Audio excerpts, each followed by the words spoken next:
반갑습니다. 이렇게 귀한 시간에 불러주셔서 너무 영광입니다. 오늘 기독교 동성애 아카데미 기동화 6번째 시간입니다. 많은 분들을 통해서 여러분들 좋은 강의를 많이 듣고 계실 줄 믿습니다. 오늘 이 시간은 여러분들에게 어떤 지식을 또 배우는 시간도 되겠지만 여러분들이 이 시간을 통해서 회복이 되시고 또 새 힘을 얻으시는 그런 시간이 되기를 원합니다. 오늘 그 제목은 성, 생명, 그리고 교회입니다. 우리가 성이 무엇인지 또 생명이 무엇인지 또 그 교회가 어떤 역할을 할 것인지 한번 생각해 보도록 하겠습니다. 세상은 어떻게 하든지 교회를 무너뜨리려고 합니다.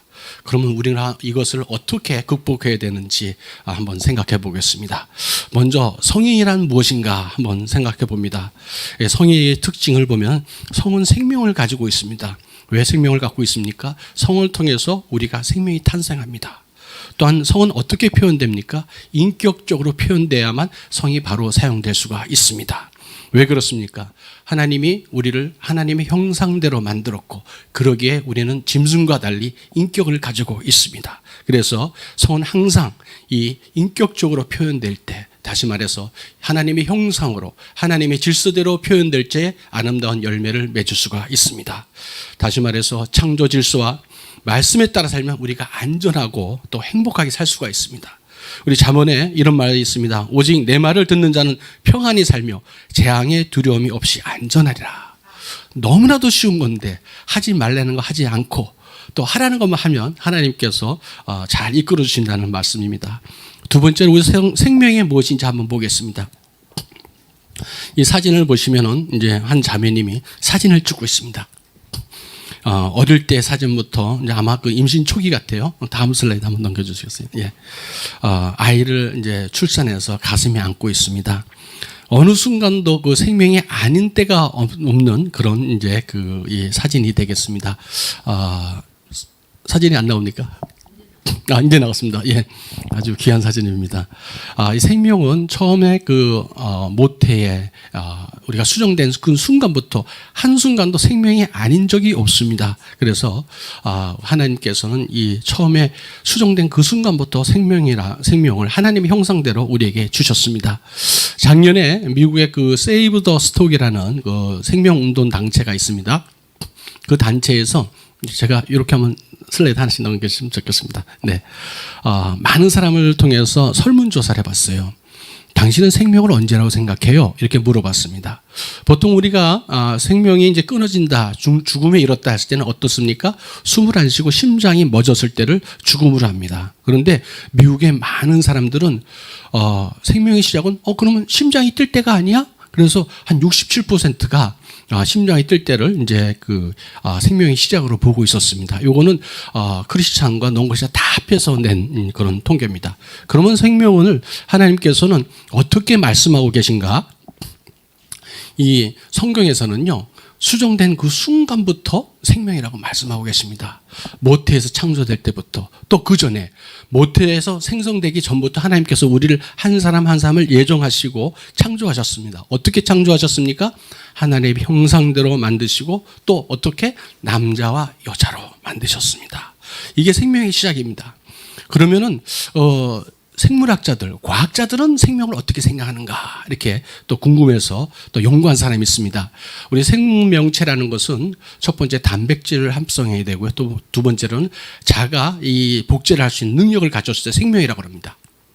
그래서 작년에 2019년에 시카고의 한 그 교수님이 전 세계 한 1000군데 되는 그 기관에다가 생명을 언제라고 생각하십니까? 하면서 생물학자들한테 질문을 던졌어요. 그랬더니 5,577명, 상당히 많은 숫자죠. 그랬더니 그분 중에서 96%가 수정된 순간부터 생명이죠. 그리고 대답을 했습니다. 이젠 생명이 수정된 순간부터라는 것이 이제 이 과학적으로나 또 우리는 크리스찬이니까 이미 알고 있지만은 이제 이 결론이 난 상태입니다. 자, 그렇다면 성이 무엇인지도 알았고 또 우리 생명이 무엇인지 알았습니다. 그럼 이제 교회란 무엇일까요? 교회는 너무나도 잘 아시죠. 우리 교회 처음 시작은 가정에서 시작되지 않겠습니까? 이 가정이 왜 중요하냐면 가정이 무너지면 교회가 무너지게 되어 있습니다. 가정을 어떻게 우리가 지킬 수 있습니까? 가정을 지키는 게 아이들이 지킬까요? 아니면 부모들이 지킬까요? 부모들이 가정을 지키지 않습니까? 그렇기 때문에 우리 부모들이 경건이 무너지거나 거룩함이 무너지게 되면 우리 가정을, 우리 자녀들을 지켜줄 울타리가 무너져 버립니다. 그렇게 하면 가정이 무너져 버립니다. 이 거룩한 가정, 경건한 가정만이 우리 가족을 지킬 수가 있습니다. 말씀에 순종하는 부모, 또 하나님을 경외하는 부모, 이 부모들은 당연히 착한 행실과 경건한 삶, 건강한 삶을 누리게 되어 있습니다. 그런데 이런 성과 생명과 교회가 위협받고 있습니다. 기독교를 무너뜨리려는 이런 세력들은요, 이 가정을 무너뜨리려면은 교회를 무너뜨리라는 걸 알고 있었습니다. 이 부모의 경건을 무너뜨리게 되면 가정이 무너진다는 걸 알았고, 가정이 무너지면 교회는 무너진다는 걸 알았습니다. 부모의 경건이 뭡니까? 성경적 성윤리를 지키는 것이 바로 경건의 기초가 되고 있습니다. 그래서 이 성윤리가 무너지면은 가정이 무너지고, 가정이 무너지면 교회가 무너진다는 걸 알았습니다. 제일 먼저 누구를 공격하게 되겠습니까? 바로 목사님과 신학교를 공격합니다. 자, 이런 일들이 해외에서 많은 일들이 있었습니다. 특히나 미국에서 보면요, 오래전 일입니다. 여러분 프린스턴 그 대학교 아시죠? 아주 유명한 대학교입니다. 유명 대학교죠. 그런데 이 대학교는요, 처음에 신학교부터 시작됐습니다. 1700년대에 우리 청교도들이 가서 세운, 눈물로 또 기도로 세운 이 신학교가 프린스턴 신학교입니다. 그런데 지금은요, 프린스턴 신학교는 이제 우리가 쳐다보지도 않은 그런 유명무실한 곳이 되어버렸습니다. 왜 그렇게 되었을까요?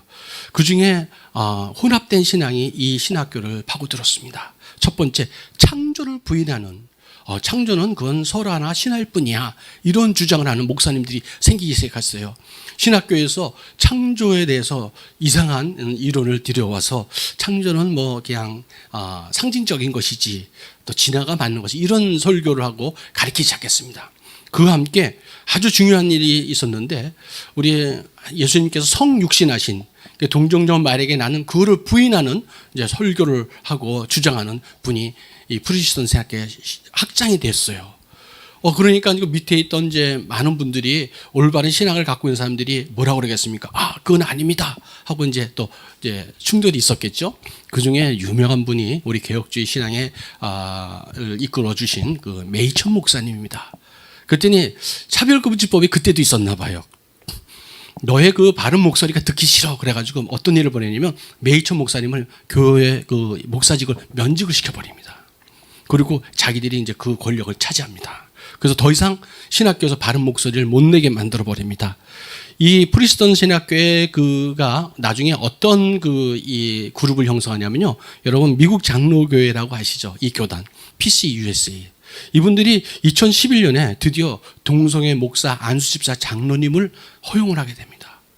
이 혼합된 신앙, 세상과 타협된 신앙의 결과가 이렇게 납니다. 그 후에 또 어떤 일이 있었습니까? 여러분 잘 아시죠? 필그림 선교교회 우리 양충길 목사님, 2018년에는 너희가 동성애를 인정할래 안 할래, 이거 문제 때문에 그 당시에 뭐 100억이 넘는 교회 예배당을 그냥 포기하고 온 교인들이 나옵니다. 내가 예배당을 포기할지언정 내 신앙을 포기할 수 없다, 성경을 포기할 수 없다 하고 나오는 일까지 벌어졌습니다.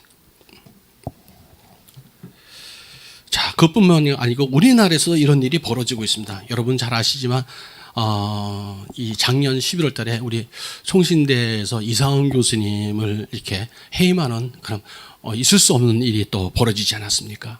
너무나도 가슴 아픈 일이 벌어졌습니다. 어떻게 이 혼합된 신앙, 올바른 신학이 가르쳐지지 않은 신학교에서 올바른 목사님들이 나올 수가 있겠습니까? 이런 잘못된 신학과 혼합된 신학을 배운 분들이 와서 강단에서 설교한다는 건 생각만 해도 너무나도 마음 아프고 참 끔찍한 일이 아닐 수가 없습니다. 게다가 이제 최근에 그 감리교에서는요, 삼위 하나님의 이름으로, 우리 성부와 성자와 성령의 이름으로 축도를 하지 않습니까? 근데 하나님의 이 삼위 하나님의 이름으로 동성애자를 축복한다는 이런 가짜 목사까지 나오게 되었습니다. 그래서 너무 가슴 아픈 일이 우리나라에도 벌어지고 있습니다. 이런 것들은 뭐 세계관 전쟁 뭐 이렇게 얘기하는데, 이 모든 여러 가지 이런 그 하나님을 대적하는 사상들이 우리에게 이제 공격을 해오고 있습니다. 첫 번째 제일 들어오는 게 제일 처음에 들어오는 게 뭐냐면 창조입니다. 창세기 1장 1절을 부인하도록 만듭니다. 여러분, 우리가 우리 생명 존중, 또 낙태 반대, 동성애 반대, 뭐 이런 그 성경 말씀을 지키고 나가는데 창세기 1장 1절을 갖다가 우리가 인정하지 않으면은 우리는 싸울 무기가 한 개도 없습니다. 우리가 사도신경을 외우죠. 가끔 이제 강의를 가면 이제 사도신경을 처음에 같이 외우는 경우가 있습니다. 전능하사 천지를 만드신 하나님 아버지를 내가 믿사오며, 그래서 이제 가면 다 같이 기도를 합니다. 하고 나서 여러분 여기서 창조에 대해서 좀 회의를 느끼시거나 진화론이 맞다는 분 혹시 있습니까? 그러면 순간에 긴장하시는 분들이 있으세요. 그러면서 요새는 또 이상한 얘기를 하잖아요. 유신진화론 뭐 이런 얘기 얘기하잖아요. 뭐 처음에 하나님이 창조를 했지만 그게 이렇게 진화하고 진화돼서 사람이 됐다. 저는 그거를 듣고 나서 너무 어이가 없는 거예요. 여러분 한번 생각해 보십시오. 하나님이 우리 여러분 아메바 아시죠? 단세포. 하나님의 형상을 단세포는 아메바처럼 만드셨겠습니까? 그래서 그게 커가지고 이렇게 사람이 됐다고 생각하십니까? 예수님이 그 아메바의 죄를 위해서 이 땅에 오셔가지고 이렇게 매 맞고 이렇게 십자가에 돌아가셨겠습니까? 그래서 너무 어이가 없다. 이건 있을 수가 없는 일인데 그분들이 막 그런 얘기를 해요. 근데 그 잘못된 얘기입니다. 그분들은 무에서 유가 생겼다는 창세기 1장 1절의 말씀을 부인하기 때문에 결국 다른 방향으로 가게 되어 있습니다. 대표적인 게 무신론이고 유물론이죠. 특히나 이제 유물론, 세상 모든 것을 갖다가 이 물질로 보기 때문에 물질로 보면은 우리의 인격적 가치, 하나님의 형상을 무시하기 때문에 어떤 일도 하더라도 죄책감을 느낄 수가 없습니다. 이 바로 세계관 전쟁이라고 합니다. 영적 전쟁이라고 그러죠. 그런데 이제 이런 세계관 전쟁을 갖다가 우리가 싸우려면 무기가 좀 있어야 되잖아요. 전쟁에 나가는데 무기가 좀 있어야 되잖아요. 이게 뭡니까? 바른 신학 교리에서 출발합니다. 그 바른 신학은요, 창세기 1장 1절, 태초에 하나님이 천지를 창조하시니라, 이 말씀부터 시작됩니다. 자, 그렇다면 우리가 이제 이런 말씀을 가지고 이제 세상에 나가서 싸워야겠는데 영적 분별력을 좀 가져야 되겠군요. 어떻게 해야 되겠습니까? 우리가 말씀을 많이 봐야 됩니다. 특히나 이 강단에서 목사님들의 올바른 교리가 선포될 때 성도들이 힘을 얻습니다. 목사님, 장로님, 또 우리 교회 지도자들이 세상 눈치를 보지 않고 이 담대하게 믿음을 선포하고 성경을 선포했을 적에 어떤 일이 생기냐면 다가오는 이리들을 갖다가 우리가 물리칠 수가 있습니다. 만약에 목사님이나 장로님, 이 지도자들이 세상 눈치 보고 적당한 이런 이 어물쩡하게 넘어가게 되면요, 이리가 들어와 가지고 양떼들을 다 물어서 죽여버리게 되어 있습니다. 자, 지금 가장 안타까운 게 이런 무너지는 신학과 또 무너지는 성윤리와 또 무너지는 가정과 교회를 볼 때 너무 안타깝습니다. 이 대충 이제 이런 것을 싹 살펴볼 적에 우리가 분별력을 가지는 기준이 좀 필요한데요. 저분이 같은 예수 믿는 사람인데 저 사람이 올바른 서 있는지 안 서 있는지 이제 분별하는 그런 기준이 좀 필요할 것 같아요. 그분의 어떤 행동과 말을 봤을 적에 그분의 삶의 중심이 하나님에서 사람으로 이동되어 있는지 그걸 보시면 압니다. 내가 내 가슴 속에 성령 충만하고 예수님의 사랑을 충만하여 있으면 건드리기만 해도 예수 나오고 감사가 나옵니다. 그런데 딴 데가 있으면 딴 얘기합니다. 예배당에 와가지고 증거 얘기하고 딴 얘기하고 그렇죠. 그럼 그분들이 뭔가 좀 문제가 있겠구나. 그분들은 이제 영적 분별력이 떨어진 분입니다. 두 번째, 그분들이 어떤 세속적인 신앙들이 특징이 있냐면요, 자기의 고통만 얘기합니다. 내가 힘들어. 그런데 정작 힘든 하나님의 고통은 전혀 생각하지 않습니다.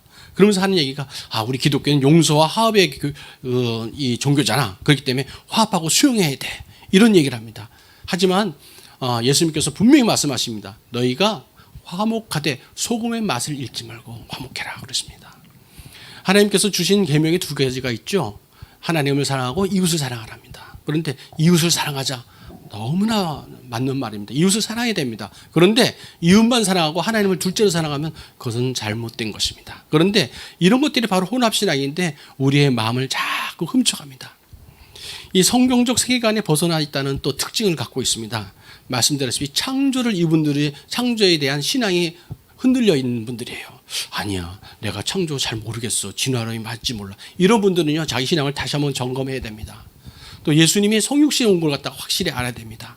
하나님의 예수님의 구속과 부활과 재림을 우리가 이 5가지 성경적 세계관을 잘 갖추고 있을 적에 분별력을 올바로 가질 수가 있습니다. 특히나 이제 이 낙태가 허용되게 되면 모든 것이 무너지는 이제 연쇄 작용이 일어나는데요. 낙태를 주장하는 이제 대표적인 게 세속적인 이제 인본주의죠. 유물론 또 이런 거 페미니즘 이런 것들이 이제 그 사상으로 들어옵니다. 대표적인 게 이제 물질로 보게 되면 어떤 것들도 해도 어떤 일을 해도 죄책감을 가질 수가 없습니다. 그런데 하나님께서는요, 우리를 하나님의 형상으로 만들어 놨고 좋았다 그러는데 얼마큼 좋았다 그러냐면요, 심히 좋았다. 심히 좋았다. 야, 진짜 좋다. 야, 진짜 너무 좋다. 너무 좋다. 너무 좋다. 너무 좋으셔서 심히 좋았다라고 그러세요. 심히 그 말씀만 들어도요, 저는 가슴이 뭐 터질 것 같아요. 너무 감사한 거예요. 근데 우리가 또 죄를 졌잖아요. 또 죽었단 말이에요. 죄를 져서 하나님은 이제 멀어졌어요. 분리돼 버렸어요. 그런데 이걸 갖다가 너무 안타까워가지고 하나님이 생명을 주시면서까지 우리를 사랑하셨다는 거예요. 뭐 정말 대단한 거죠. 이렇게 좋았다 그럽니다. 이게 바로 이제 하나님의 우리의 사랑인데, 그렇기 때문에 우리에게는 하나님께서 형상을 가지고 태어났거든요. 그래서 짐승과 다른 겁니다. 짐승과 다른 겁니다. 낙태를 주장하는 사람들은요, 하나님의 형상으로 만들어졌다는 걸 모르기 때문에, 복을 모르기 때문에 이런 죄를 짓고 있는 것입니다. 세복의 맛을 잃고 세상과 타협하게 되면요, 어떤 일이 벌어지냐면, 캐나다의 어떤 목사님이 이런 말씀을 저한테 해주고 가셨어요. 교회가 낙태와 동성애에 대해서 허용하지 않았다면 사회가 감히 낙태나 동성애를 허용해달라고 주장하지 못했을 것이다. 저는 전적으로 동감합니다. 이런 것들은 우리 역사적으로 우리가 알 수가 있습니다. 우리가 제일 처음에 들어오는 게 성적인 문제로 들어온다고 그랬는데, 제일 먼저 피임약으로 들어왔습니다. 여러분들 피임약 많이 아시잖아요. 그런데 미국에서 피임약은 처음에 1965년까지는요, 결혼한 사람들만 구입할 수가 있었습니다. 그런데 미국의 60년대, 70년대 어떤 일이 있었습니까? 반전주의와 함께 히피 문화가 아주 창궐했습니다. 그러면서 성적으로 막 타락했거든요. 그때 생각하면서 이분들이 그때 회복돼야 될 게 성윤리를 회복하고 윤리를 회복했어야 되는데 세상적인 방법을 택합니다. 그게 뭐냐면 그러면 청년들에게 피임약을 사게 해가지고 임신을 안 하게 하면 되겠네 해가지고 피임약을 살 수 있도록 법을 65년에 만들어 버립니다. 그러면 그게 효과를 거뒀겠습니까? 전혀 그렇지 않습니다. 성윤리를 더 타락해버리고 모든 질병은 창궐하게 됐습니다. 그 후에 어떤 일이 벌어졌습니까? 낙태를 허용하게 되죠. 1973년에.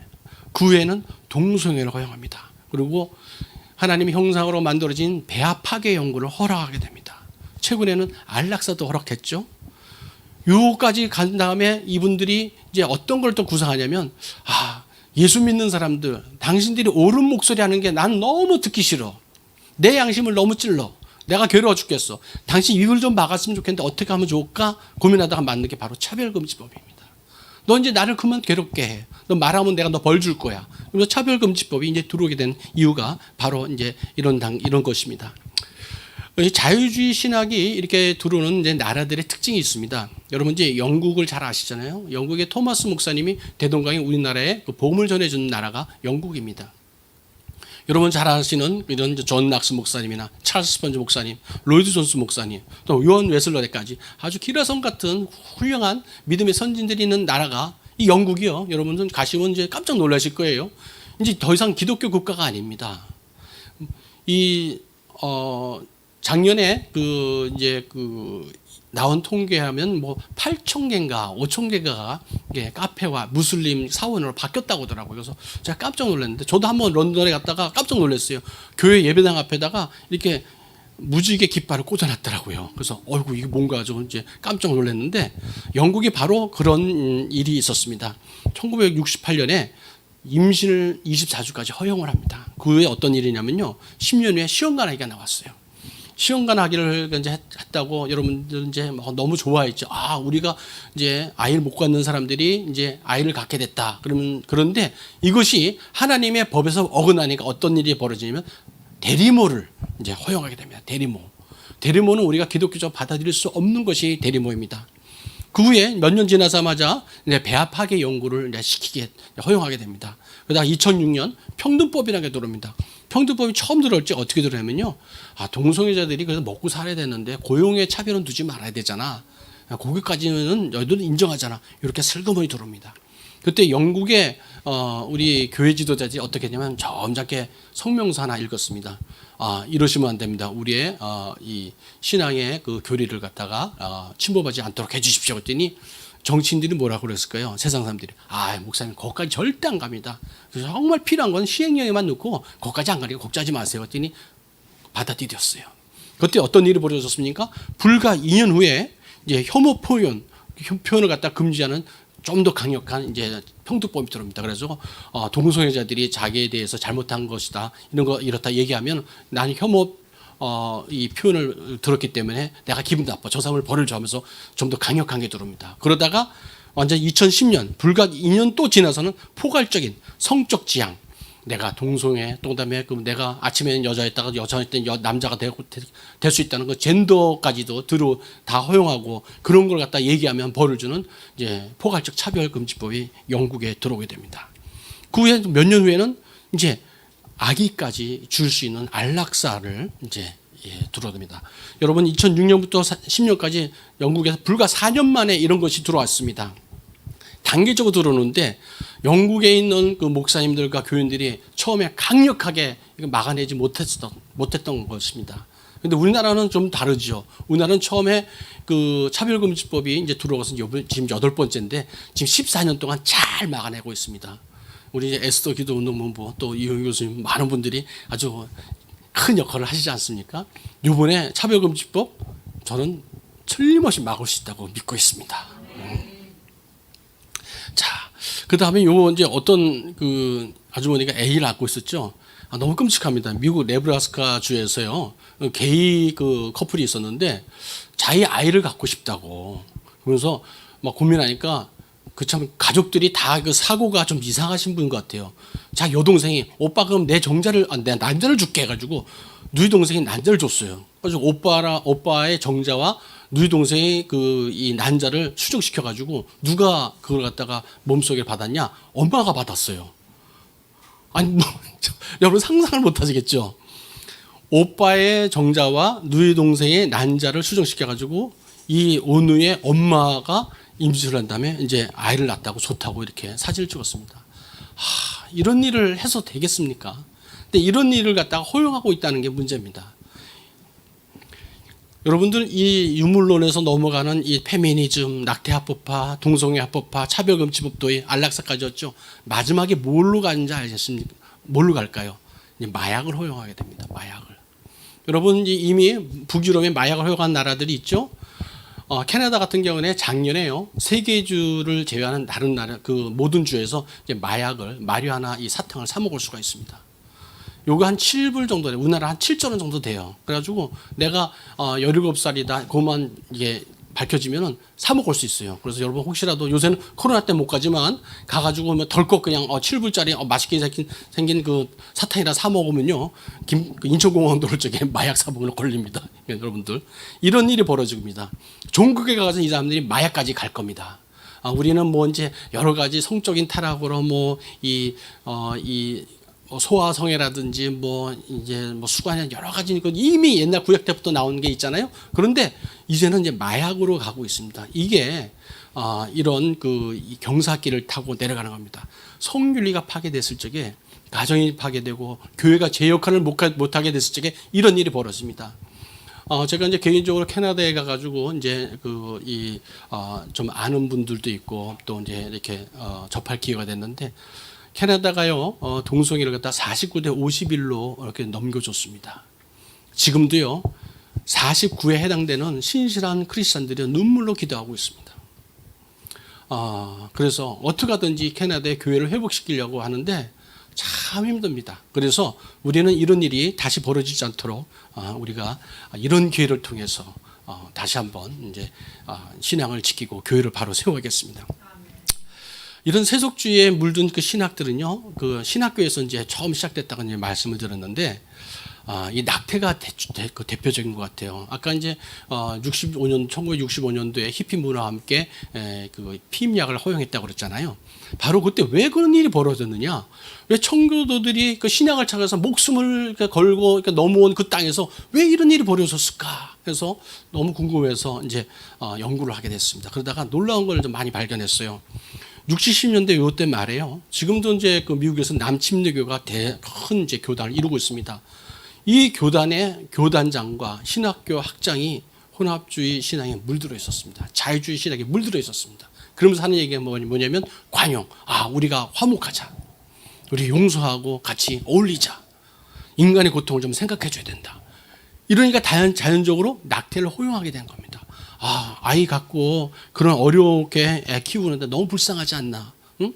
그 사람들을 뭐 낙태 허용해야 되지. 이렇게 하니까 그 목사님 설교를 듣고 있던 정치인들과 또 법관들과 의사들과 이렇게 들어보니까 깊이 생각하는 거. 목사님이 저렇게 판단하셨으면 맞는 거겠지 하고 자기들이 각 지역에 가가지고 국회에 나가서 또 의사들은 진료 현장에서 또 행정가들은 자기 정부에 들어가가지고 이제 이 결정을 하게 됩니다.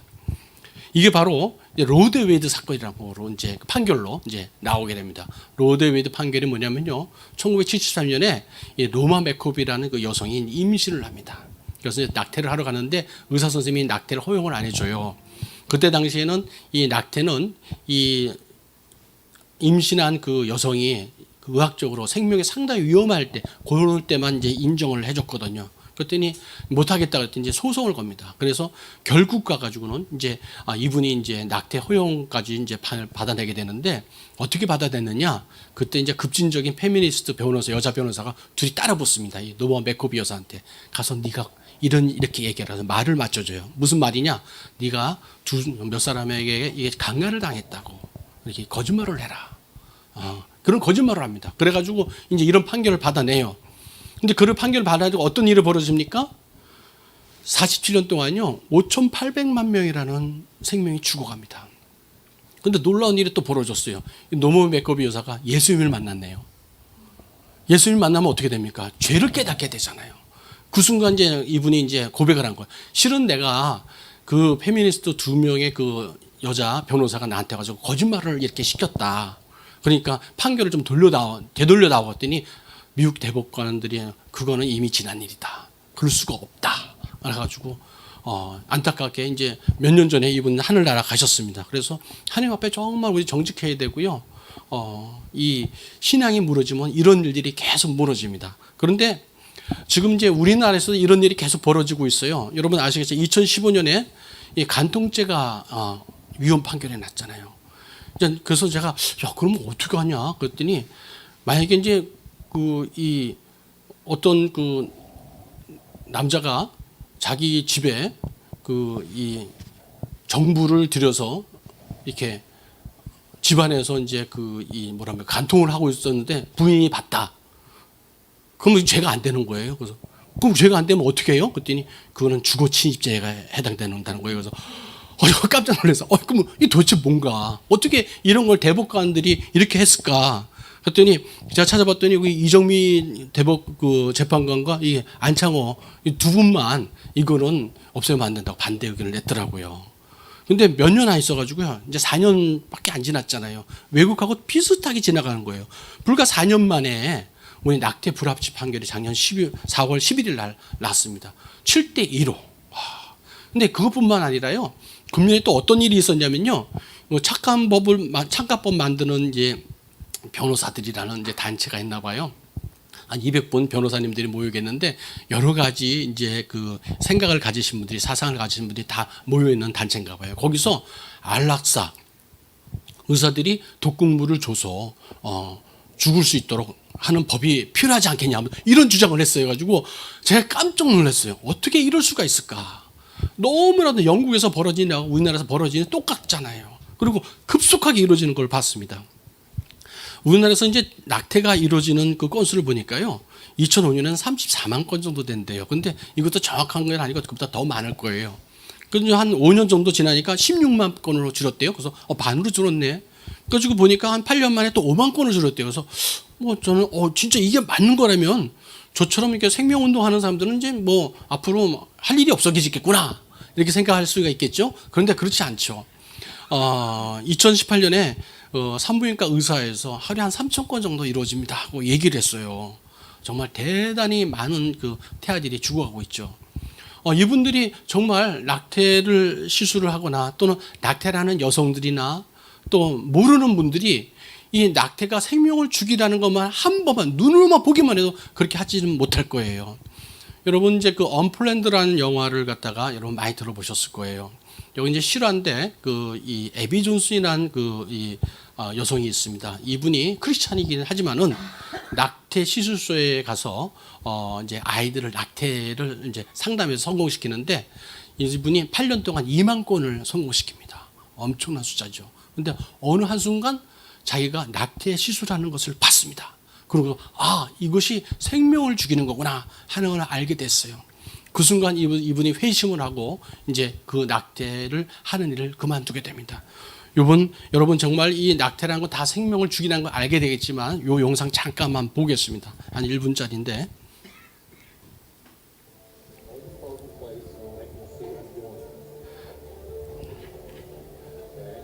저 아이가 지금 이제 지금 죽지 않으려고 이제 발버둥을 칩니다. 저 아이가 어느 정도 됐냐면요. 13주입니다. 13주인데 벌써 저렇게 다 알고 있어요.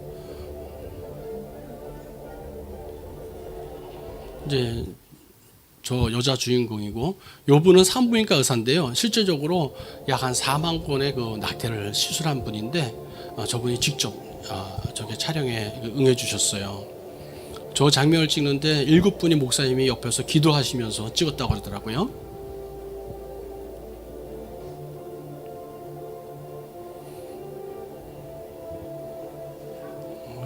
아이들이 다리와 뭐 이렇게 저렇게 빨려 나가 버립니다. 여러분 이거 한번 봐도 진짜 예수 안 믿는 분들도 이거 보면 생명을 죽이는 거라고 모르겠습니까? 이 언플랜드라는 영화가 우리나라에 들어오기를 매일같이 기도하고 있습니다. 그런데 참 안 들어와요. 왜 안 들어오는지 모르겠는데 좀 빨리 들어왔으면 좋겠는데 여러분 보다시피 이 낙태는 생명을 죽이는 겁니다. 13주밖에 안 되는 그런 아이지만은 살기 위해서 발버둥을 칩니다. 작년 4월 11일 날 이 헌재 앞에서 헌법 불합치 판결이 났습니다. 저는 그 앞에서 그걸 보면 그 앞에서 이제 보면 저기 이제 전인데 그때 이제 두 가지를 준비했어요. 합헌 판결이 났을 적에 우리가 낭독할 이제 그 성명서, 그다음에 이 헌법 불합치나 우리에게 불리한 판결이 났을 적에 이제 그 두 가지를 준비했는데 안타깝게도 지금 여기 옆에 보면 제가 이제 이게 성명서를 읽는데 뒤에 있는 우리 그 동역자들의 얼굴이 엄청 무겁죠. 근데 옆에 있는 이 젊은 우리 청년들하고 보면 뭐 환호를 지르고 있어요. 근데 저는 이날 가가지고 너무 큰 그 충격을 받았어요.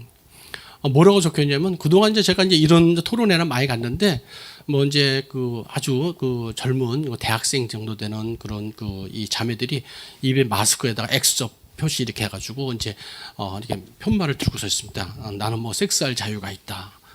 나는 아이 낳는 공장이 아니다. 이렇게 시위도 하고 그랬는데 뭐 그 정도는 그냥 뭐 저러면 되나 하고 안타깝게 보는 정도 그냥 넘어갔는데 이날은요 현수막에다 크다랗게 낙태죄 폐지 아멘 써놨어요. 가지고 어떻게 아멘이라는 말을 저렇게 써놓을 수 있을까? 뭐 너무 끔찍한 거죠. 가서 프랭카드를 좀 빼앗고 싶더라고요. 근데 그 자리에는 예수 믿는 사람들도 있었고요. 성공의 그 사제도 있었고요. 신부님도 거기 있더라고. 거기 가서 저 사람들이 어떻게 예수 믿고 성경을 보는 사람이 저렇게 있을 수 있을까 하고 저는 정말 그 큰 축에 빠졌습니다. 가지고 그날 와서 잠을 이룰 수가 없었어요. 가지고 어떻게 할까 그런데 제가 그 헌법 불합치 나는 날 이 생각을 하면서 또 기도를 하면서 느낀 게 있었습니다. 이게 옛날에 2000년 전에 예수님을 죽이던 바로 그 장면이 우리나라에서 벌어지고 있겠구나. 빌라도가 죄 없는 예수님을 갖다가 죄가 없다는 걸 알고 있지만은 내 죄는 내가 손에 핀 붙이기 싫다 그러면서 뭐 그냥 항의하는 유대인들에게 함성에 묻혀서 도망가 버립니다. 아마 재판관 중에 헌법 재판관 중에 예수 믿는 사람이 있었을 겁니다. 그런데 거기에 올바른 목소리를 안 냈습니다. 그와 함께 밖에서 뭐 저렇게 낙태죄 폐지해라 막 고함치는 그 함성에 눌려가지고요 소리 내지 못하고 숨어 있는 크리스천들이 있었습니다. 그때 그 캐톨릭에서 한 100만 이 서명을 받았는데 우리 개신교에서는 우리가 뭐 900만에서 1000만 된다고 그러지만 20만 받았습니다. 그리고 그 우리나라에 많은 그 목사님들 장로님들 얼마나 많습니까? 보니까 한 10만 명은 더 되겠더라고요. 근데 그 앞에 그날 나온 분들이 불과 몇백 명밖에 안 됐더라고요. 그날 와가지고 제가 기도하면서 막 어떻게 할까 해서 하다가 하나님께서 내 마음을 주셨습니다. 너 글을 써라. 가지고 제가 글을 써서 그 다음날 이제 기고를 했습니다. 요거를 한 4분짜리인데 같이 한번 보시겠습니다.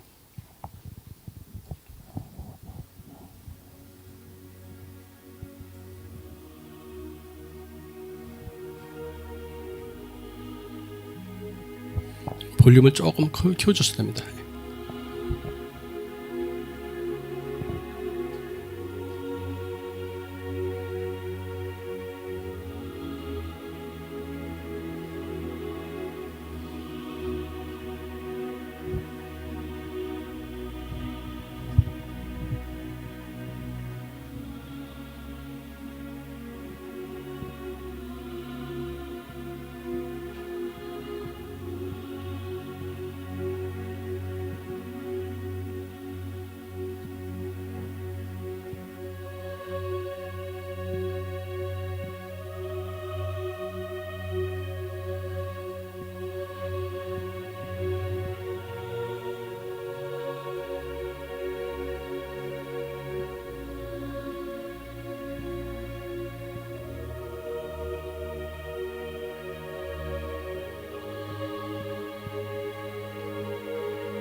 네, 감사합니다. 지금도 저도 이제 뭐 이거를 자주 보면서 마음을 다잡습니다. 나도 저런 베드로 같은 사람이 될 수 있다는 생각을 가지고 항상 깨어있기 위해서 하나님 앞에 엎드려 있습니다. 이렇게 낙태가 무너지게 이제 허용이 되게 되면 동성애로 넘어갑니다. 우리나라에서도 이제 이런 일이 벌어지고 있습니다. 여러분은 동성애 합법화 시도는 여러분 너무 잘 알고 계시죠? 대표적으로 3년 전에는요, 개헌을 시도하려고 그랬습니다. 그리고 군정법 92조 6항을 폐지하려고 지금도 계속 매해마다 헌법소원을 내고 이렇게 이 사람들이 대항을 하고 있습니다. 학생인권조례 여러분 너무 잘 아시죠? 경기도 성평등조례 아시죠? 지방인권조례들, 그리고 지금 이번에는 정의당에서 6월 29일 날 포괄적 차별금지법 시도까지 이제 하고 있습니다. 2017년 헌법 개정을 통하는 거 여러분 어떻습니까? 양성평등을 성평등으로 바꾸려고 그랬죠. 그리고 성적 지향도 등이라는 것으로 가서 쓴 것을 쫙 하면서 여러분 그 악마는 디테일이었다고 그러지 않습니까? 아주 살짝 묻어서 들어오려고 그랬었습니다. 또한 국가인권위원회가 이 권력화되기 위해서 좀 차별금지법은요. 우리에게 종국적인 목적은 우리 복음이 교회 밖으로 못 나가고 교회가 전도를 못하게 하는 것이 이제 목적이지만 또 하나는요. 이 사람들이 국가 그 인권위원회가 권력화되는 겁니다. 헌법보다 초월한 것에 권력을 갖겠다는 것이 바로 이 차별금지법의 목적입니다. 이것이 헌법 개정에 무산되니까 이분들이 어떤 일을 했습니까? 여러분 아시다시피 각 지방 자치단체의 인권조례를 이제 제정하기 시작합니다. 현재 243개 지방 자치자 중에서 103개 지역에서 인권조례가 통과되었습니다. 학생 인권조례 어떻습니까? 벌써 5곳이 통과되었습니다. 인권기본법, 그 다음에 평등기본법, 이런 포괄적 차별기법을 통과시키려고 애를 쓰고 있습니다. 자, 그럼 차별금지법, 이 동성애를 허용하게 되는 이 차별금지법이 도대체 뭐냐? 사람들은 아무것도 모르고 이걸 갖다가 받아들여야 되는 거 아니냐? 예수 믿는 목사님 중에서도 장로님 중에서도 이런 얘기를 하는 분들이 있더라고요. 그래서 요전에 저하고 어떤 분이 이제 이거 갖고 이제 그 논쟁이 한번 붙었습니다. 그래서 어떻게 그런 생각에서 딱 벗어나지 못하냐? 어떻게 그런 얘기를 할 수 있냐? 차별하지 말아야 된다. 어떻게 그거는 비성경적이고 비기독적이야? 어떻게 얘기하냐? 그래서 제가 한마디 했어요. 선생님 생각이 비성경적이네요. 비성경적이네요. 선생님 생각이. 선생님 성경대로 얘기 안 하시네요. 그랬더니 그분이 말을 못하고 카톡방에 댓글을 못 달더라고요. 한마디 했습니다. 여러분, 당신은 성경적이 않습니다. 나는 성경을 그대로 믿고 따르는 것뿐이고 당신은 성경을 부인하고 나하고 지금 논쟁을 하고 있는 겁니다. 얘기를 했습니다. 딱 한 가지가 뭐냐면 이 사람들은요. 성적 지향, 동성애하고요. 젠더 아이덴티티라고 하죠. 이걸 영어로 소기라고 합니다. 소기. 그래서 우리나라는 소기 법학회까지 있어요. 변호사들끼리 뭉쳐가지고 이런 걸 하고 있습니다. 이 젠더라는 거 여러분들 너무 많이 들어서 아시겠죠? 아침에는 내가 여자라고 생각되지만 저녁 때는 남자가 될 수도 있고 아무 때나 바꿀 수 있는 거예요. 내가 어떤 그 수술이나 이런 거 받지 않고도 그냥 나는 여자로 생각해. 난 남자로 생각해. 지난주 우리 그 지영준 변호사님 오셔가지고 강의 들으신 분 있으실 거예요. 난민 중에 한 명이 중환자실에 있다가 이제 다 병실로 옮겨야 되는데 이분이 여잔데 자기는 남자라고 하니까 남자 병실로 데려다 달라 그러니까 이러지도 저러지도 못하고 중환자실에 그냥 내버려뒀다고 이런 일이 벌어지고 있습니다. 이 차별금지법이요. 한 개만 고치고 그만 딱 고치니까 우리 받아들여도 되지 않냐. 우리 성적 지향과 이 젠더 정책성 요것만 빼면 되지 않겠냐 이런 얘기하신 분들이 있는데요. 그렇지 않습니다. 이게 들어오게 되면요. 모든 것을 다 바꿉니다. 모든 것을 다 바꿉니다. 모든 것을 그 기준에 맞춰서 착착착착착 다 바꿔갑니다. 신앙뿐만 아니라 가정교육 여러분들 잘 아시잖아요. 가정에서 배운 교육과 학교에서 교육이 바로 다르잖아요. 학교 주변에서 잘못 가르쳤다고 부모들을 갖다가 이제 벌 주는 시대가 올 수 있습니다. 직장에서 이제 이 동성애자들이 우리 기독교 신학교나 이런 데 막 들으려고 막 그러잖아요. 또 의학 분야에도 우리 의학 분야에도 이런 일이 막 벌어지고 있습니다. 전국의 사람들은 이 법을 만들어가지고 모든 기준을 다 바꿔버리려고 하는 문제가 있는 겁니다. 이 젠더라는 개념은요, 의학적으로 맞지가 않습니다, 이거는. 의학에는요, 딱 남성과 여성뿐이 없습니다. 의학적으로 맞지가 않습니다. 그런데 내가 주관적인 느낌, 그런 심적인 상태가 어떻게 이걸 바꿀 수가 있겠습니까? 제가 의사지만 의학은 계속 발달하지만 발달하고 발달할수록 이 의학은 너무나도 창조와 성경과 너무나도 부합된다. 너무나도 똑같다. 알면 알수록 성경과 너무 일치하는구나 하는 것을 고백하지 않을 수가 없습니다.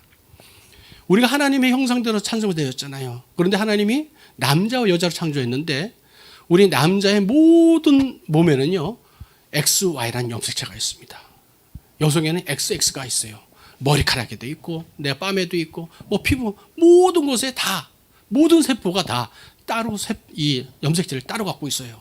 그런데 내가 여성 호르몬을 맞거나 또는 뭐 성기 수술에가 트랜스젠더 수술한다고 해가지고 그 세포의 염색체를 바꿀 수가 없습니다. 바꿀 수가 없습니다. 그런데 이거를 갖다가 이 무모하게 주장을 하고 있죠. 하나님 분명히 말씀하십니다. 하나님 형상대로 만드시고 남자와 여자를 창조하셨다. 창세기 1장 27절 이 말씀을 우리가 꼭 붙잡고 있어야 됩니다. 아니면은 이 전쟁에서 우리가 이길 수가 없습니다. 실제로 의료 영역에서의 어떤 이게 미치게 되냐면요. 가장 의사로서 제가 이제 의료 윤리를 또 하잖아요. 가장 걱정되는 게 뭐냐면요. 의료가 왜곡된다는 거예요. 두 번째는 그 환자들의 인권이 침해된다는 겁니다. 왜 그렇게 되느냐? 바로 표현의 자유, 알 권리가 무시게 되기 때문입니다. 그렇게 되면 고스란히 그 피해들이 환자한테 가고요. 의사들은요, 그거 말도 못하고 차별금지에서 끙끙대면서 무거운 그 윤리적 짐을 이제 지게 되어 있습니다. 큰 재앙이 아닐 수가 없습니다.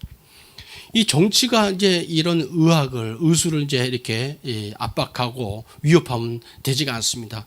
저는 이제 의사들은 히포크라테스 선서를 선서하면서요, 인종이나 종교나 국적이나 정당이나 뭐 사회적 지위를 초월해서 모든 사람에게 똑같이 의술을 베풉니다. 적군이든지 악군이든지 사람 생명을 살리는데 똑같이 일을 하고 있습니다. 그런데 이런 의술에 정치가 개입하게 되면 인간이 큰 해를 받습니다. 대표적인 게 2차 대전, 세계대전 때 일어났습니다. 여러분 나치 아시죠? 독일의 나치가 인체 실험을 마구 했습니다. 그때 왜 했냐면요. 인간들을 위해서 실험을 해가지고 좋은 의학기술과 약을 만들기 위해서 그랬다. 그래서 많은 사람을 죽였어요. 일본의 그 마루타라는 거 아시죠? 마루타 실험. 이런 실험을 통해 가지고 이런 나쁜 일을 많이 했는데 왜 그러냐? 바로 윤리를 저버리게 되면 의학이 아주 위험한 무기가 되어버립니다. 이런 것들이 모든 것들이 이제 윤리가 없어지면요, 이 위험한 일들이 우리 모든 삶은 인간들을 위협하게 되는데 이 차별금지법이 이제 바로 그런 겁니다. 기존에 있는 도덕과 윤리 내가 너무 거북해 없애버리자. 내 말만 옳고 네 말은 틀리다. 이게 이제 차별금지법입니다. 그래서 이것들이 의학계까지 이렇게 들어오게 됩니다. 실제적으로 하나님께서는 남자와 여자를 만들었다는데요. 여러분 약 용량이 서로 다른 것들이 있습니다. 졸피뎀이라는 그런 그 수면제가 있어요. 이거는요. 남성들은 한 10ml 정도 먹는 게 정량인데 여성들이 10ml 먹으면요. 어떤 일이 벌어지냐면요. 잠에서 깨어지를 못해요. 그래가지고 참을 가다가 그냥 확 받아가지고 이렇게 사고 나서 죽기도 합니다. 그리고 이 과용량을 먹으면요 몽유병이라고 그러잖아요. 자기가 밤에 자다가 여성이 뭐 슈퍼 가지고 라면도 사다 먹고 뭐 통닭도 시켜 먹고 눈에 딱 넣는데 이거 누가 먹었지? 자기 모르는 거예요. 뭐 이런 일이 막 벌어집니다. 막 맨발 먹고 막 돌아다니다가 왔는데 자기는 하나도 기억을 못해요. 그렇기 때문에 용량을 남자는 10ml, 여성은 5ml 이상 쓰지 말라 이렇게 돼 있는데 만약에 트랜스젠더 복장을 한 사람이 와가지고 저한테 와가지고 자기가 이제 그런 트랜스젠더는 얘기 안 하고 약을 처방받았단 말이에요. 그럼 그 사람이 딱 먹고 나서 근데 그분이 이제 여성인데 남장을 하고 왔다고 치면은 그분은 약 때문에 이 피해를 볼 수가 있잖아요. 이런 피해가 있을 수가 있습니다. 또 나는요 이런 의사들은 비윤리적인 의료 행위를 갖다가 하지 않을 권리가 있습니다. 내가 생각하지, 이거는 도덕적으로 맞지 않아. 당연히 그렇게 되겠죠. 그런데 차별금지법이 들어오면 미국에서는요, 그 레즈비언 커플이 이제 인공 수정을 갖다 해가지고 아이를 갖겠다고 그러는데 이 의사가 난 그거 못하겠어요. 그랬더니 그 의사를 벌을 줬습니다. 의사뿐만 아니라 그 의사가 일하고 있는 병원까지도 잘못됐다고 위법 판결을 했습니다. 우리나라도 좀 이게 가장 큰 이슈로 다가오고 있는데요. 낙태 이제 불합치 판결 때문에 이제 의사들에게 낙태를 해달라고 요구했을 적에 그걸 갖다가 못하겠다 그러면 그 사람을 벌해달라고 그러면 똑같은 이치로 우리나라에 들어올 수가 있는 것입니다. 입원 환자한테도 피해갈 수가 있어요. 지난주에 말씀드렸지만 나는 남자인데 난 여자입니다. 그래서 여자 병실에 입원시켜 주세요. 이렇게 하면 어떡하겠어요. 그거 안 하면 뭐 이제 벌 받게 되겠죠. 그리고 남자인데 저는 여자이기 때문에 여자 화장실을 꼭 써야겠습니다. 그럼 피해는 누가 받습니까? 여자 환자들과 어린아이들이 받게 되어 있습니다. 이런 일들이 병원에서 일어날 수 있습니다. 또 트랜스젠더 수술 이게 참 문제가 되고 있는데요. 여러분들 의학적으로 이제 우리가 어떤 분별력이나 또 인격 판단력, 감정을 조절하는 이 부위가 우리 머리 앞쪽에 있습니다. 전두엽이라고 그러죠. 이마 부위예요. 근데 여기가 언제 성숙이 되느냐? 만 18세에서 24세입니다. 그러니까 남자들은 군대를 갔다 와야 이제 철이 드는 거예요. 이제 딱 맞는 거예요. 그 정도가 돼야 올바른 분별력이 생깁니다. 그런데 이 분별력이 생기지 않은 아이들한테 잘못된 이 정체성에 대해서 잘못된 걸 가르쳐 주면 어떻게 되겠습니까? 아이들이 혼란을 느낍니다. 성 정체성에 대해서. 그리고 무분별한 그 트랜스젠더, 나는 여자아이가 난 남자가 되겠다 그러고 남자아이가 여자 되겠다 그러고 이런 일이 벌어지는 거예요. 그게 그냥 상상 속의 얘기가 아니라 실제로 영국에서 벌어지고 있습니다. 영국에서 지난 10년 동안 통계를 내봤어요. 그랬더니 내가 남자인데 여자로 생각하고 여자가 남자라고 생각하고 혼동을 일으키는 애들이 4,000배가 늘었습니다. 4,000배가. 그리고 여자아이들 중에서 나는 남자로 살 거야 하면서 나한테 가슴 제거 수술 해주세요 하는 게 2배로 늘었습니다. 영국에서 이제 이걸 허용했다가 지금 이제 아차 이거 아니구나 하고 이제 반성을 하게 되는데요. 요거 회복되는 게 아주 쉽지는 않을 겁니다. 또 하나 문제는 뭐냐면요. 내가 동성하고 싶어 해가지고 동성애 활동을 하고 생활을 했단 말이에요. 그런데 아니야. 난 이건 나한테 안 맞아. 그리고 탈동성애는 하려고 그러는데 그걸 못하게 하려고 법을 만들어 놓습니다. 특별히 이제 이 사람들은요 어떤 일을 벌이냐면 병명 중에 동성애 병명을 아예 없애버리는 거예요. 그래가지고 원초적으로 차단하려고 그러는 겁니다. 아니 내가 동성애 할 자유가 있다면 하지 않을 자유도 보장해줘야 되는 것이 그게 평등하고 맞는 거 아닐까요? 그런데 그 자체를 치료를 갖다가 못하게 하는 겁니다. 그래서 미국에서는요 일부 주에서는 이런 치료를 아예 못하게 금지하는 데도 있고 이런 치료를 한다고 광고도 못하게 하고 또 이런 치료가 있다고 얘기도 못하게 얘기만 해도 벌을 주려고 이런 법을 만들어 놨습니다. 이게 바로 차별금지법입니다. 낙태가 허용되므로 이런 것들이 점차로 들어온 겁니다. 특별히 국민들의 알 권리가 상당히 중요하지 않습니까? 우리에게 표현의 자유뿐만 아니라 내가 어떤 거를 갖다가 결정했는데 그랬어 속았네 아이고 나 이거 몰랐는데 이럴 때가 많지요. 이럴 때가 많습니다.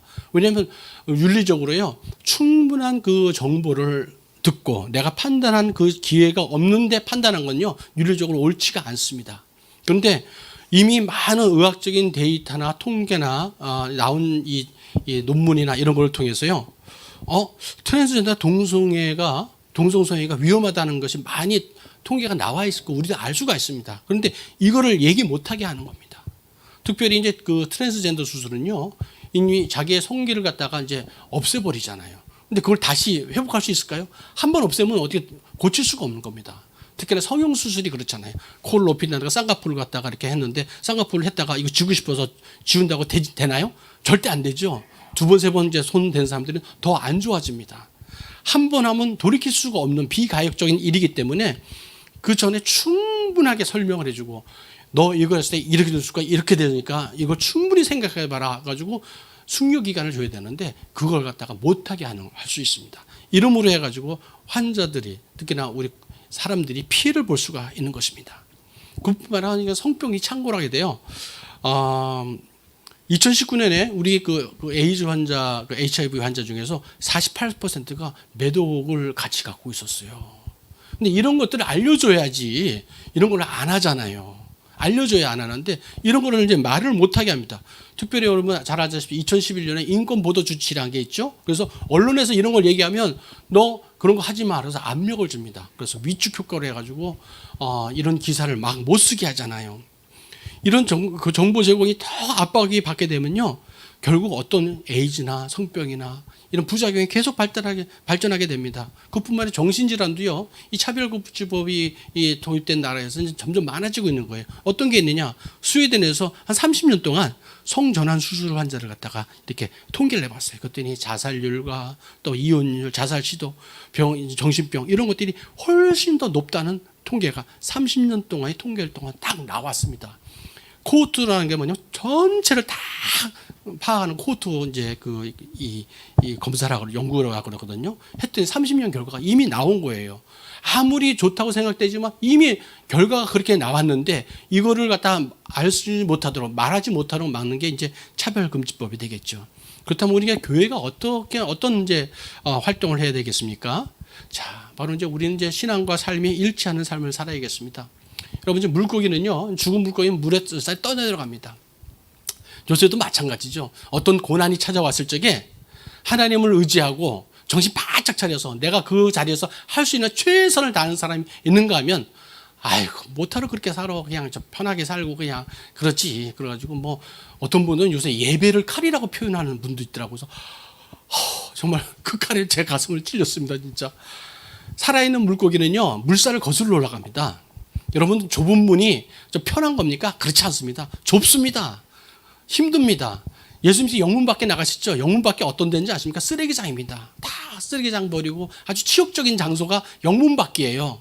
오늘도 찬양 중에 뭐 그런 찬양 있었죠. 뭐 우리 뭡니까 우리 이 세상 끝에서 주님을 만나려 아유 제목이 이상이 안 나네요. 네, 주님 다시 만날 때까지 별 때까지. 아니 뭐 그런 찬양을 많이 하면서 막상 이런 조그만한 이 시련이 오고 도전이 오니까 아이고 나 몰라라고 다 도망가잖아요. 여러분 이 혼자 앞에서 제가 봤던 그 베드로의 모습들이 우리 모습이 아닌가 그런 생각이 듭니다. 우리는 이렇게 무섭게 우리를 갖다가 공격하는 이런 비기독교적인 이런 공격이 왔을 적에요 아주 담대하게 맞서야 됩니다. 담대하게 맞서야 됩니다. 왜냐하면요 하나님이 우리 편이기 때문에 하나님께서 이 모든 것을 계획하고 계시기 때문에 절대로 우리 질 수가 없습니다. 그래서 이럴 때일수록 신앙의 결기를 지키고 우리가 다가오는 그런 태산과 같은 어려운 난관들을 작은 믿음이지만 우리가 헤치고 나가야 됩니다. 구체적으로 우리가 이제 뭘 해야 되겠냐면요. 말씀드렸지만 이 창조에 대한 이 교리를 바로 잡고 있어야 됩니다. 생명은 수정된 순간부터다. 이걸 갖다가 절대로 우리가 잊으면 안 되겠고 꼭 지켜야 됩니다. 이거는 우리가 싸움을 하는 가장 큰 주축도 됩니다. 두 번째는요. 예수님께서 나를 위해서 돌아가시고 이 피값 주고 사신 내 생명을 내 영혼을 끝까지 지켜주시다는 이것을 우리가 마음속에 가지고 이제 살아야 됩니다. 이런 성경적 그 교육관을 이 세계관을요 우리가 가지고 있어야만 세상과 싸울 수가 있는 겁니다. 구체적으로 이제 우리가 하나님 사랑과 이웃 사랑을 해야 되는데요. 살인하지 말라, 간음하지 말라 그랬잖아요. 혼전성관계 하면 안 됩니다. 낙태는 죄라고 분명히 얘기해야 됩니다. 이전에 한 교회에서 이제 낙태에 관한 강의를 부탁받았는데 바로 금요일 날 저녁 때 연락이 왔대요. 죄송합니다 강사님. 이제 담임 목사님이 하지 말라고 그래서 취소됐습니다. 가지고 왜 그러냐 했더니 낙태에 대한 얘기를 하면 너무나도 이렇게 부담이 가서 못하겠다. 이렇게 원래 그냥 낙태란 이런 주제에 대해서 목사님 못하시면요 저 같은 사람 불러서 대신 이제 강의하면 좋습니다. 편하잖아요. 근데 그것마저도 막고 있는 거예요. 우리는 분명히 강대에 선포돼야 됩니다. 낙태는 죄고 혼전 성관계는 우리가 해서는 안 된다 하고 분명히 얘기해줘야 됩니다. 또한 두 번째로 우리가 뭐냐면요. 먼저 태아 사랑은요. 하나님 사랑이자 이웃 사랑이라는 겁니다. 하나님이 가장 심히 좋았다라는 그 태아, 이 생명을 우리가 지키는 것이 우리가 사랑하는 사람, 또 우리를 사랑하는 그 분에 대한 예의고 우리가 할 도리입니다. 지극히 작은 자, 이것을 지키는 것이 하나님 사랑이고 이웃 사랑입니다. 세 번째로 우리가 해야 될 게 뭐냐면요. 낙태했던 분들이 교회 안에서 한 반수가 된다는 것을 알았습니다. 너무나 많았습니다. 그런데 이분들이 낙태를 왜 하게 됐을까요? 들어보지를 못해서 낙태가 죄 있는 것을 한 번도 들어보지 못해서 이현 교수님이 오늘 쓰신 컬럼에 보면 한 산부인과 선생님이 30년 동안 교회 출석했는데 한 번도 낙태가 죄라는 것을 들어보지 못했다는 그런 컬럼을 여러분 읽으셨을 거예요. 그 산부인과 선생님이 신앙적으로 그런 사람입니까? 뭐가 틀렸는지 알려주지 않으니까 죄를 지으면서도 그 낙태한 돈으로 헌금도 하고 11조도 냈을 거 아닙니까? 한 번이만 그 한마디 그 설교만 들었어도 그런 일이 벌어지지 않았을 텐데 그러면 우리가 어떻게 되겠습니까? 이 교회 안에서 많은 분들이 그 죄책감에 누워서 살아야겠습니까? 하나님과 우리 사이의 그 죄로 맡긴 담을 허물어 봐야 됩니다. 우리가 아무리 이런 자리를 가지고 낙태가 죄고 또 동생을 하지 말아야 된다 얘기하지만 하나님과 나 사이에 쌓여있는 그 담을 허물지 않으면 우리가 힘을 얻을 수가 없습니다. 하나님 앞에 고백하시면 됩니다. 하나님께서 고백하면 다 들어주시고 용서해 주십니다. 그런데 그 고백을 아직까지도 못하는 분들이 있어요. 왜 못하냐? 죄라는 것을 알지 못하기 때문에 그런 것입니다. 여러분들이 어미닭이 비가 막 오는데 새끼를 보호하고 있습니다. 우리 하나님 사랑이 이렇습니다. 그 어미닭은 안 춥겠습니까? 그 저 병아리들이 천방지축이잖아요. 저렇게 감싸고 있는데도 비가 오는데도 막 저쪽 도망가고 이쪽 도망가고 그러죠. 우리의 모습이 그렇습니다. 하지만 하나님께서 다 안아주십니다. 우리가 회개할 적에 어떤 일이 벌어집니까? 우리가 하나님의 자녀 아닙니까? 하나님의 권세와 축복을 받은 사람 아니겠습니까? 우리가 하나님께 회개할 적에 하나님께서는 첫 번째 자녀들에게 꼭 필요한 걸 공급해 주십니다. 두 번째로 하나님의 보호를 받을 수가 있습니다. 세 번째로는 좀 넘겨주실까요? 하나님의 아버지 집에 거할 수 있는 겁니다. 우리가 아무리 잘못됐다고 죄를 졌더라도 하나님께서 우리 자녀를 갖다가 보호해 주십니다. 또한 아무 조건 없이 하나님께서 우리 대화를 들어주십니다. 하나님 죄송합니다. 내가 그때 몰랐습니다. 하나님 용서해 주세요. 이젠 다시 죄짓지 않고 정말 하나님의 올바른 자녀를 살고 싶습니다. 하나님 이걸 얼마나 기특하게 생각했어요. 그래 내 딸아 아들아 네가 이제라도 알게 됐으니 너무 고맙구나. 이제는 너가 빛의 사명 소금의 사명을 잘 감당하면서 정말 신실한 나의 자녀로 살아다오 말씀하실 겁니다. 용서해 주십니다. 그리고 또 하나는 뭐냐면 하나님께서 강하고 어려운 발로 우리를 붙들어 주셔서 우리에게 힘을 주신다는 겁니다. 회개할 때 이것이 일어납니다. 아무리 많은 이런 낙태가 죄고 동서가 죄라고 하지만 우리가 회복되는 하나님과의 막힌 담이 무너지지 않고 헐어버지지 않으면 해결될 수 없다는 걸 알았습니다. 이 시간은 우리가 이 많은 죄를 짓고 살지만 특히나 낙태에 대해서 생명에 대해서 정말 우리가 생각하지 않았고 또 우리가 그렇게 저질렀던 것들 하나님께 회개하고 회복하는 시간이 있었으면 좋겠습니다. 이제는 생명을 죽여서 행복을 찾는 것이 아니라 생명을 살리면서 행복을 찾아야 됩니다.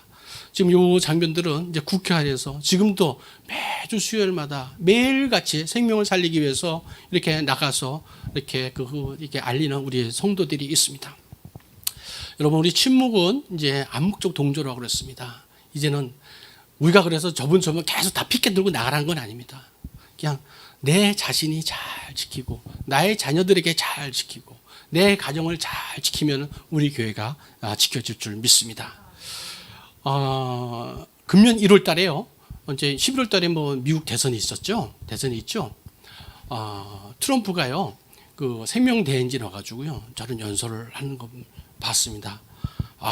너무나도 이게 감동적이더라고요. 그리고 마이클 그 폼페오 이분은 이런 유명한 말을 했어요. 낙태는 인간의 권리가 아니다. 저 가슴이 막 뭉클하더라고요. 우리나라도 이런 그 지도자가 나오기를 기도하고 있습니다. 그래야만 될 겁니다. 우리 지도자 중에서 에스더와 모르드게 같이 내가 죽으면 죽겠다 하면 결혼한 의지로 하나님 나라의 이 진리를 지키는 그런 사람들이 나오기를 바랍니다. 낙태는 이렇게 해결되는데 동성애는 어떻게 우리가 해야 될까 또 생각을 해봐야 됩니다. 동성애는요 우리가 가르쳐줘야 되지만 우리가 사랑으로 품어줘야 됩니다. 사랑해서 진리를 말해줘야 됩니다. 여러분 동성애자들 만나보셨습니까? 저는 만나보고 같이 이제 교제도 합니다. 돌아오기를 오랫동안 기도하고 있습니다. 그런데 그분들이 돌아올 수 있는 유일한 방법은 뭐냐요? 예수님을 아는 것밖에 없습니다. 많은 형제 자매들이 동성 성관계, 동성애에서 빠져나온 고백을 보면요. 예배를 통해서 회복되더라고요. 예수님을 만났을 적에 이분이 회복되는 걸 알았습니다. 그래서 그 형제들을 위해서 자매들을 위해서 계속 하나님 저 청년들을 만나 주십시오 하고 계속 기도하고 있습니다. 계속 기도하고 있습니다. 또 하나는 우리가 알아야 될 게 뭐냐면요. 진리는 타협 없다는 거 절대로 양보해서는 안 됩니다. 간혹 우리가 그 사람 불쌍하니까 이제 우리가 안아줘야지. 당연히 안아주고 우리가 감싸주고 도와줘야겠죠. 자칫 생각할 적에 저도 이제 잘 모를 적에는 동성애자 이렇게 뿔난 사람인 줄 알았어요. 이렇게 무서운 괴물 같은 사람인 줄 알았는데 전혀 그렇지 않습니다. 너무나도 이렇게 연약하고 이제 이렇게 이 마음도 여리고 착해요. 정도 많고. 그런데 그걸 못 벗어나는 거예요. 그 마음속에 예수님이 심겨지는 그 순간 신앙이 결단을 할 수 있고 벗어날 수 있거든요. 그래서 우리가 진리 안에 바로 서 있지 않으면 그 사람들이 또 같이 흔들려 버립니다. 그래서 우리가 절대로 이 진리에 타협 없다는 것을 다 바로 잡고 있어야 합니다. 특별히 국회의원이나 교육가나 종교자 지도자들에게 정말 이런 반성경적인 얘기를 한마디도 하지 않고 바른 얘기를 하도록 이제 얘기를 좀 해주셨으면 좋겠습니다. 제가 고민이 하나 있습니다. 이런 걸 많이 이제 기도와 이런 그런 이제 아카데미도 있고 많이 강의를 들었어요. 그런데 막상 돌아오는 형제나 자매들을 품어줄 수 있는 회복센터가 없다는 걸 알았어요. 일부 이렇게 사역하시는 목사님도 계시고 형제님도 계시지만 너무 적다는 걸 알았어요. 너무 적다는 걸 알았어요. 그래서 저 한 그 상담센터에 제가 소개를 해드렸더니 여러분들이 동성애자에 빠지면 탈동성애하게는요, 그분만 되면 되는 게 아니라 그 부모님들이 회복돼야 됩니다. 그 부모님들이 그 아픈 상처들이 같이 회복이 돼야 되거든요. 그런데 그걸 해줄 만한 역량이 좀 부족한 걸 느꼈어요. 그래서 빨리 우리 대한민국에 이 회복센터가 만들어져야겠구나. 기도 제목입니다. 그러지 않고 무조건 돌아와라 그렇게 얘기해서는 우리가 돌아왔는데 뭘 어떻게 해줄지 모르잖아요. 저도 지금 이제 그 케어하고 있는 형제가 있습니다. 계속 기도만 하고 있어요. 하나님 저 형제를 만져달라고 하루에도 몇 번씩 기도합니다. 아주 간절한 마음으로 기도합니다. 왜냐하면 내 아들 같거든요. 왜 그렇게 됐을까? 너무 마음이 아파서 아침에 일어나서 기도하고 자기 전에 기도하고 밥 먹다가도 기도하고 진료 중에도 기도합니다. 계속 기도하게 됩니다. 언젠가 하나님이 회복시킬 줄 믿습니다. 미국에 이제 이런 일들이 이제 실제적으로 있습니다. 여러분 알다시피 이제 아주 극단적인 좌파 레즈비언 교수인데 이분 이제 회복하게 되죠. 이 교수님이 옆 동네에 있는 목사님과 3년 동안 교제를 했대요. 근데 목사님이 당신 탈동생은 한마디도 안 했대요. 그냥 기다려줬대요.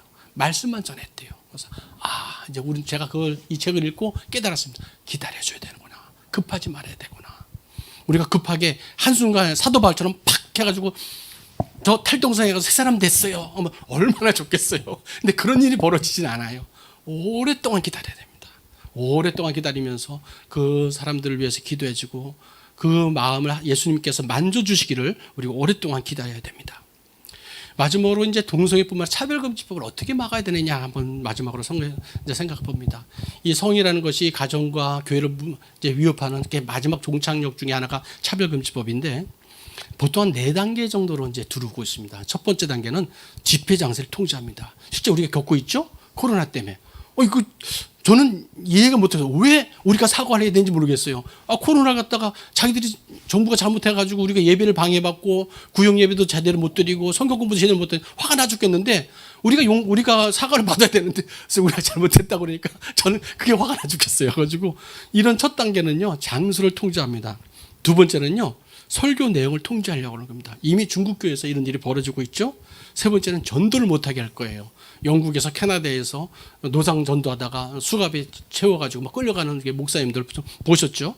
네 번째는요 이 목사님들의 자격을 통제하려고 들 겁니다. 이미 중국에서 이런 일이 벌어지고 있습니다. 사막에 낙타가 이게 밤에 추워서 이제 어떻게 하냐면요 천막에 고개를 쏙 내민다고 그래요. 주인 천막에다가. 그때 어떻게 하냐면 세게 그 콧장들을 탁 때려야 된답니다. 그래야지 이 낙타가 주인의 천막을 넘보지 못한대요. 안 그러면 아침 일어나면 낙타가 천막에 들어오고 이제 주인은 천막 밖에 쫓겨나게 됩니다. 그래서 어떻게 하냐? 처음에 낙타의 코를 세게 때려라. 그래서 다시는 그 교각 때문에 다시는 내가 코를 다시 디미지 말겠다. 이게 바로 낙타의 코를 때려야 하는데 지금 우리 한국 교회가 낙타의 코를 세게 잘 때리고 있습니다. 정말 잘 때리고 있습니다. 전북에서요. 국회의원 10분 되는데 이틀 전까지 8분의 국회의원들 찾아가서요. 차별금지법 자기가 동의 안 하겠다고 확답을 받았어요. 얼마나 기쁜 일이에요. 이런 일이 계속 벌어지고 있습니다. 지금 잘 때리고 있습니다. 여러분들 이게 언제 끝나나 좀 오래 갈 거니까 마음 단단히 먹고요. 이제 우리가 이겨내면 됩니다. 어떻게 이겨내냐면요. 절대 타협을 쉽게 하면 안 됩니다. 일부 어떤 사람들은 이거 성적 지향하고 동성애 그것만 좀 빼면 하면 되지 않겠어 하는데 절대 그거에다가 우리가 양보하면 절대 안 됩니다. 영국을 보십시오. 미국을 보십시오. 우리나라가 진행되는 거 보십시오. 뻔히 내가 불구덩이에 들어가고 있는데 그걸 갖다가 내가 안 타 죽는다고 얘기한다는 건 거짓말이고 잘못되고 영적 분별력이 없는 겁니다. 그래서는 안 되겠죠. 그래서는 안 되는 겁니다. 근데 가장 좋은 방법 중에 하나가 뭐냐면 여러분들 옆에 국회의원들 비서도 좋고요. 아무나 아는 사람만 있으면요. 찾아가지고 긴 말 할 필요 없습니다. 여러분 차별금지하면 이렇게 되고 이렇게 됩니다. 그 얘기도 필요 없습니다. 이미 다 알고 있어요. 어느 정도는. 한마디만 하세요. 하나님이 기뻐하지 않는 일을 하지 마세요. 그 말만 딱 하세요. 그러면 그 말이 막 그 신앙의 양심을 막 찔러가지고 자다가도 생각나고 그래가지고 그런 일을 함부로 못할 거예요. 딱 한마디만 하세요. 찾아가셔서 그냥 먼 발치에서 얘기해도 좋아요. 그분의 동생이 친구를 한다 그러면 그 말 한마디만 전해줘. 하나님이 기뻐하시지 않는 일을 하지 말라고. 이미 우리가 그 크리스찬 이 국회의원들이 124명을 다 명단 알잖아요. 그러면 많은 사람들이 있습니다. 그러면 뭐 이렇게 찾다 보면 다 연결이 돼요. 그러면 직접 찾아가서 얘기하는 게 제일 빠릅니다. 기도 제목을 나누고 이제 마치겠습니다. 조금 한 10분 정도 늦었습니다. 첫 번째 제 기도 제목은요. 우리의 가정과 교회가 말씀으로 거룩해지기를 원합니다. 가정이 무너지면 교회가 무너지게 되어 있습니다. 바로 성을 무기로 들어오는 이 사탄의 이 공격을 막기 위해서 우리가 가정과 교회가 말씀으로 거룩해지기를 기도합니다. 두 번째로 신학교와 교회에서 성경적 세계관과 바른 기독교 교리 교육이 이루어지기를 기도하고 있습니다. 세 번째로 우리 낙태한 우리 여성들과 이 가정들이 주님의 사랑 안에서 이제는 짐을 떨어버리고 회복되기를 기도하고 있습니다. 네 번째는 말씀드렸지만 우리 탈동성애를 하는 그런 고민에 쌓이는 많은 청년들과 자매들이 회복될 수 있는 회복센터가 대한민국에서 만들어지길 기도하고 있습니다. 마지막으로 에스더와 모르드게와 같은 정치인들이 올바른 하나님이 합당하게 생각하고 기뻐하시는 일을 하기를 기도하고 있습니다. 이 5가지를 기도하고 오늘 마치도록 하겠습니다. 같이 한번 기도하겠습니다. 자, 우리 주여 한번 부르시고 기도합니다. 주여, 하나님 아버지 감사합니다. 우리 가정과 교회가 거룩해지고 경건한 삶을 회복하기 원합니다.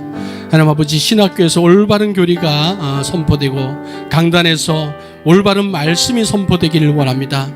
하나님 아버지 낙태로 인해서 아버지 하나님 죄 지었던 모든 가정과 우리 동역자들이 하나님께 회개하고 더 이상 이런 죄를 짓지 않도록 회복되는 아버지 하나님 용서와 회복의 기회를 허락하여 주옵소서. 탈동성애로 하는 많은 청년들과 우리 자매들이 아버지 하나님 돌아와서 하나님의 말씀으로 회복될 수 있는 이 회복센터를 하나님 우리에게 허락하여 주옵소서. 하나님 우리의 지도자들이 에스더와 모르드게와 같이 신앙의 아버지 하나님 올바른 결기와 믿음의 선포를 통해서 하나님 나라를 아버지 하나님 지켜갈 수 있도록 하나님 도와주시기를 원합니다.